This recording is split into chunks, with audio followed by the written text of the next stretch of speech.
হে যুবক ভাইয়েরা, আল্লাহকে ভয় করুন।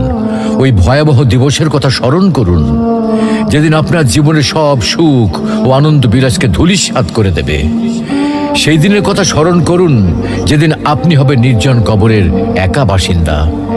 সেদিনের কথা স্মরণ করুন যেদিন আপনার সন্তান সন্ততি, স্ত্রী, পরিবার, আত্মীয় স্বজন, পাড়া প্রতিবেশী, ধন সম্পদ, বন্ধু বান্ধব সব কিছু থেকে আপনি বিচ্ছিন্ন হয়ে যাবেন।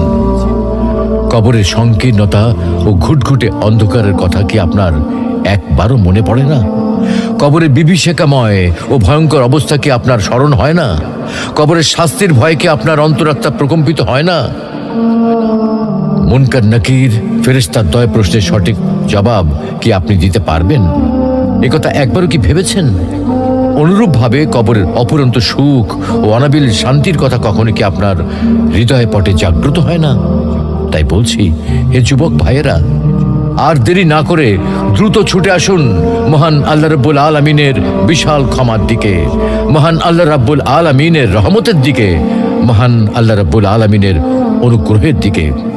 মহান আল্লাহ রাব্বুল আলামিন আপনাদেরকে বলছেন, তবু কি তারা আল্লাহর কাছে তওবা করবে না এবং তার কাছে মাপ চাইবে না? আল্লাহ অত্যন্ত ক্ষমাশীল।